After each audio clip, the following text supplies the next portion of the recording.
Assalamualaikum warahmatullahi wabarakatuh. Ini hari ini kita di episode Facialetika kita mau ngobrol-ngobrol santai sama Kak Dian dari Sejuk ya. Sejuk itu apa Kak kepanjangannya?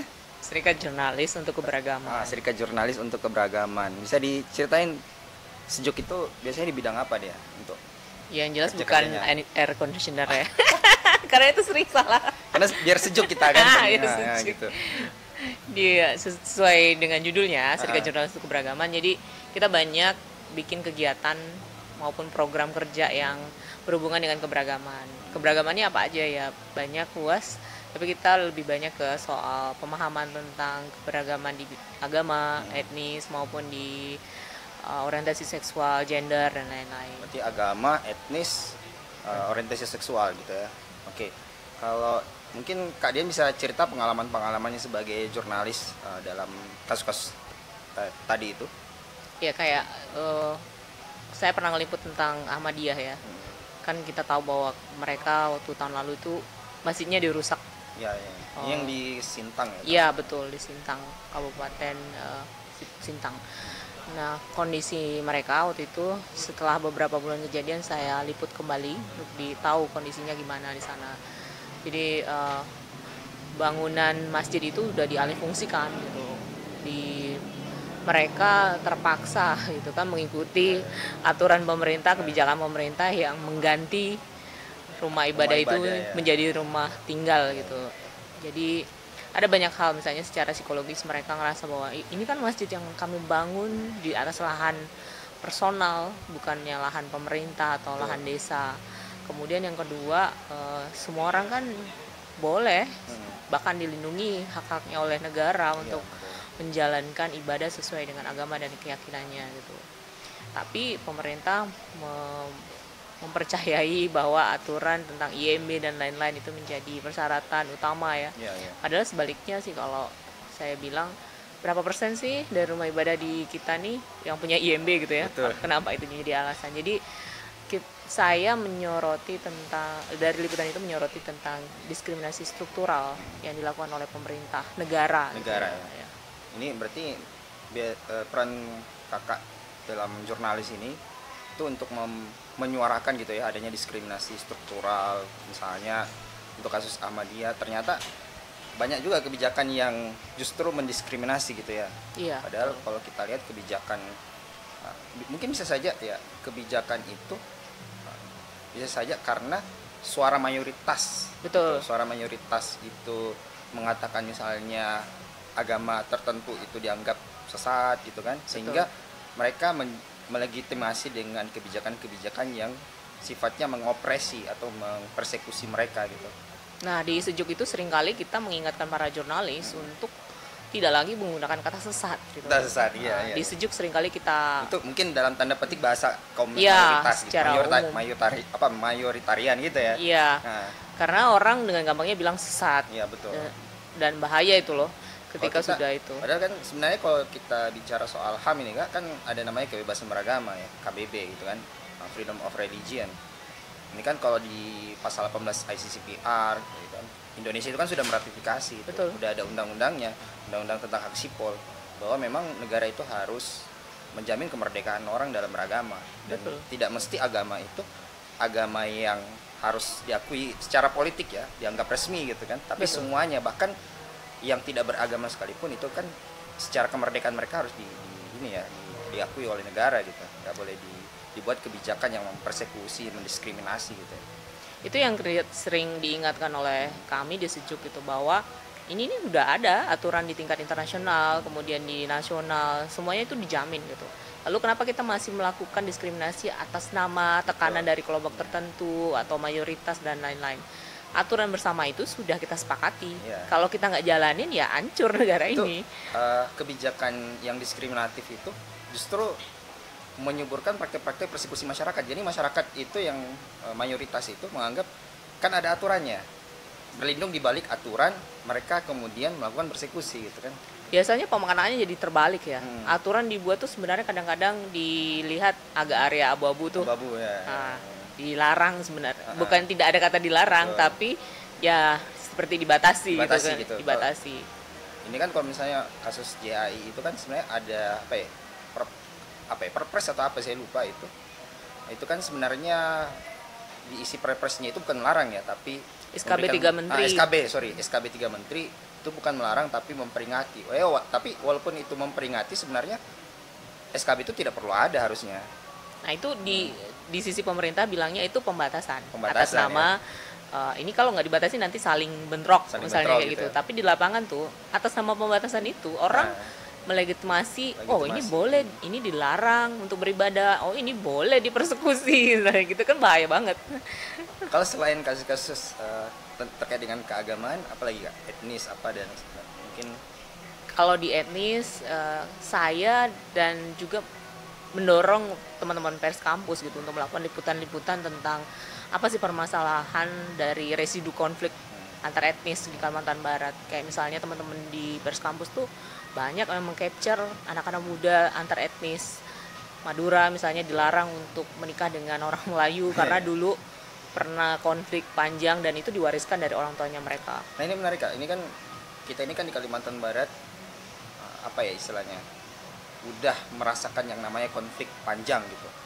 Yang ini yang saya sebenarnya agak gimana ya dalam hati saya, kalau jurnalis itu ketika ingin melakukan liputan terhadap situasi konflik, itu selalu enggak, misalnya tantangan jurnalis ketika dia ingin menyuarakan konflik itu, tetapi di sisi lain korban merasa itu membuka luka lama. Nah itu gimana itu?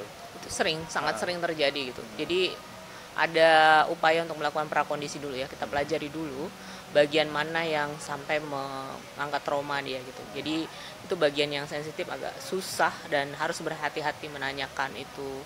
Tapi kan kita bisa komparasi biasanya.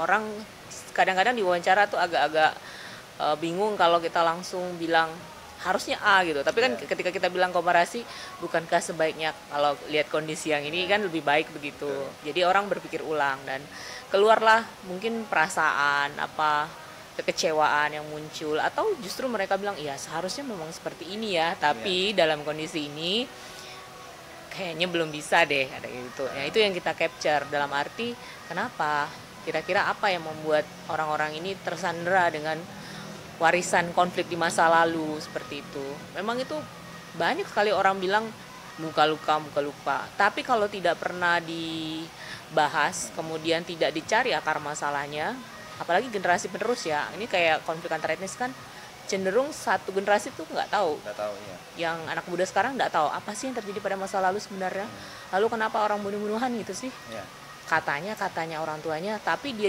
sendiri anak zaman sekarang kan banyak yang skeptis ya. Betul. Apa betul? Nah kalau tidak lewat pembahasan, diskusi, penelitian, pemberitaan, nggak terbuka pikirannya, ya dia cuma dapat satu omongan aja. Sementara kalau dia semakin memperluas, nanti dia akan tahu banyak sisi dari latar belakang konflik itu. Oke. Nah ini selain etnis dan juga apa tadi tentang agama, ini menarik nih, ada tentang identitas gender ya. Nah, mungkin kita baru ini ya belum hilang dari ingatan kita di kasus di Makassar, salah satu kampus itu mendiskriminasi salah satu mahasiswa, calon mahasiswa karena identitas gendernya dia katakan non binar gitu. Nah, itu gimana Kak menurut Kak Dian? Kalau dalam kasus seperti itu, masyarakat tuh harusnya punya semangat untuk belajar tuh, bukannya malah semangat untuk menghakimi ya menurut saya.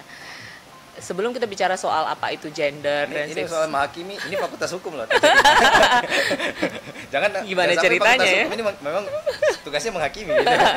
Tapi dalam konteks gini, sebelum sampai pada konklusi sesuatu, seharusnya pelajari lebih baik gitu. Sementara yang kalau kita lihat dari perkataan si dosen dan lain-lain itu lebih fokus pada apa sih yang dimaksud jadi gender dengan alat seksualitas gitu. Jadi di situ ada perbedaan, kesalahan besar ya pemaknaan tentang gender itu apa kayaknya. Orang sering mengira gender itu ya perbedaan antara laki-laki dan perempuan. Kalau laki-laki harus begini, perempuan harus gitu, enggak. Jadi kalau saya bilang, coba kita tanya, apa bedanya manusia sama hewan? Ya hewan tuh cuma punya alat kelamin, orientasi seksualnya, emosinya, ekspresi seksualnya, ekspresi gendernya nggak ada gitu dalam kategori seperti itu, karena mereka kan beda ya dengan kita punya emosional, punya banyak hal gitu. Jadi kalau dia binatang, dia cuman seksualitas di seksnya apa, laki-laki atau perempuan, apakah dia punya alat kelamin laki-laki dan perempuan. Nah, kalau ke manusia, selain seksual itu seksnya apa, yang menempel di tubuhnya itu apa, kan ada orientasi seksual, ada ekspresi dia, ekspresi gendernya. Makanya si anak ini bilang saya non biner, karena di antara cuman dua kutub atau hitam putih itu sebenarnya ada banyak warna. Ada banyak warna. Yang orang merasa kalau nggak milih A ya berarti kamu B. Iya nggak juga, dia bilang kan. Apa ya? Selalu kan pandangan masyarakat itu pasti binary. Kalau Anda bukan A harus B gitu ya. Iya. Tapi nggak pernah ingin membuka satu cakrawala bahwa sebenarnya nggak selamanya A dan B gitu. Spektrum, dia spektrum. Iya, spektrum. Jadi spektrum tuh ibarat warna ya. Tadinya dari warnanya yang gelap makin keterang, makin jadi putih. Kalau saya lihat di Fakultas Hukum yang di tempat itu, kecenderungannya sebenarnya kalau dalam paradigma hukum itu lebih ke paradigma positivistik, Kak. Jadi mereka itu memandang hukum itu kan cuman menyebut dua gitu kan. Kalau Anda bukan A ya Anda B gitu. Nah itu. Padahal kan sebenarnya kalau kita kaji lebih dalam, aspek HAM itu bahkan sudah mengakomodir itu. Betul. Mengakomodir keberagaman itu, mengakomodir hal-hal di luar A dan B itu, sudah mengakomodir. Termasuk juga ini Kak, di prinsip-prinsip Jogja ya, itu ada prinsip-prinsip Jogja itu bahkan sudah mengakui identitas gender di luar dari A dan B itu, di luar dari laki-laki dan perempuan itu bahkan prinsip-prinsip internasional itu dicetuskan di Indonesia loh, di Jogja gitu kan. Nah, itu satu hal. Jadi jangan sampai kita gini, jangan sampai yang terbangun kalau kita punya identitas di luar hal yang sifatnya mainstream, di luar A dan B, kita nggak punya hak dong. Seolah kita nggak punya hak untuk mendapatkan pendidikan itu. Iya. Kasian banget mahasiswanya kalau itu terjadi gitu kan. Manusia tuh harus sadar bahwa setiap manusia tuh bisa dan sangat berpotensi untuk menjajah manusia lain kan, lewat aturan, lewat yang katanya hukum dan lain-lain. Tapi ketika kita sadar, sesadar-sadarnya bahwa semua manusia tuh harusnya diperlakukan setara, maka kita akan berpikir ulang, apa aturan yang kita buat, hukum yang kita tafsirkan dan lain-lain, apakah itu diskriminatif atau enggak. Oke. Nah ini Kak, selain itu mungkin kalau selain berbicara dari tiga aspek tadi, aktivitas utama sejuk tadi, kalau peran jurnalis misalnya, peran Kakak nih dalam mengungkap suatu fakta terkait dengan penegakan hukum misalnya, terkait dengan investigasi suatu kasus misalnya, nah itu seperti apa Kak? Pertama yang pernah saya alami langsung investigasi di tahun 2008 itu, saya sebagai wartawan di Tribun Pontianak waktu itu dapat tugas nih dari Pemret untuk mencari tahu di manakah mantan Kapolres Ketapang yang dia dijatuhi hukuman 2 tahun penjara, yang indikasinya dia tidak berada di penjara. Jadi tugas saya mencari sesuatu yang goib sih sebenarnya. Karena itu baru dugaan kan. Dugaan, carilah ada nggak dia di lapas misalnya. Ya saya masuk lapas. Betul. Mencari tahu. Tapi kan gini, biasanya kan kayak dosen aja atau mahasiswa ketika mau melakukan penelitian terkait itu, kadang mereka susah untuk masuk ke akses. Tapi kalau jurnalis itu pasti punya banyak cara gitu untuk menginvestigasi satu kasus gitu. Itu saya, wah kok bisa ya jurnalis dapat data itu ke dalam gitu. Jurnalis tuh biasanya karena bermodal skeptis dan kedua mau bermodal jaringan, itu sangat luas ya. Kan beda sama akademisi, kadang-kadang harus memperkenalkan diri bagaimana, kemudian datanya harus dikemanakan. Ya kita nanya-nanya aja gitu. Apalagi kalau kita akademisi formal lah, ada surat lah apa kan. Dari nanya-nanya awal kita akhirnya menemukan indikasi-indikasi. Waktu itu saya sekitar 2 minggu ya mencari dia di mana. Jadi prosesnya panjang dan juga cukup berbahaya karena ini cari orang yang dilindungi oleh junior-juniornya di kepolisian waktu itu. Bahkan Kapolres yang baru itu sampai marah ketika saya bertanya, terakhir kali mengkonfirmasi sebenarnya dia di mana gitu, karena saya tidak menemukan dia di lapas. Marah waktu itu. Tapi dampak dari pemberitaan itu masuk dia penjara. Tapi memang kalau saya merasa bahwa peran jurnalis itu sangat penting Kak, kalau dalam hal investigasi satu kasus ataupun penegakan hukum ya. Karena kalau ndak ada berita informasi yang di blow up oleh teman-teman jurnalis, terkadang kasus itu bakal mandek lah, kasus itu mungkin bakal dicoba dengan berbagai macam cara gitu kan. Dimanipulasi pun bisa gitu kan. Tapi kalau ada jurnalis yang selalu membuka berita, membuka data, itu orang akan melihat ini ada informasi yang tersampaikan ke masyarakat, dan penegak hukum itu akan, wah ini citra kita gitu, gitu kan, citra kita ini mendapatkan tantangan gini kan, nggak mau gitu. Jadi seolah-olah jurnalis itulah yang menekan gitu agar proses penegakan hukum itu bisa berjalan optimal gitu. Itu yang saya lihat sih sebenarnya. Jurnalis itu punya efek langsung ke masyarakat. Iya, karena betul. dia penyambung lidah masyarakat ya. Betul. Jurnalis bisa memberitakan secara masif gitu. Orang apalagi di digital ini kan, era digital, wah sebentar banget gitu ya. Betul. Mau orang melanjutkannya di media sosial lebih besar lagi gelombangnya. Itu yang sering istilahnya adalah naming and shaming. Jadi dalam investigasi itu kita mengungkap siapa yang harusnya bertanggung jawab. Ketika dia tidak digerakkan dari informasi awal sudah menunjuk siapa orangnya, berarti ada yang nggak beres nih. Masyarakat bisa gimana cara misalnya jurnalis itu menyaring apakah data ini betul-betul akurat atau enggak gitu? Ada prinsip 3 kali cek, gitu. Cek and check again, recheck again.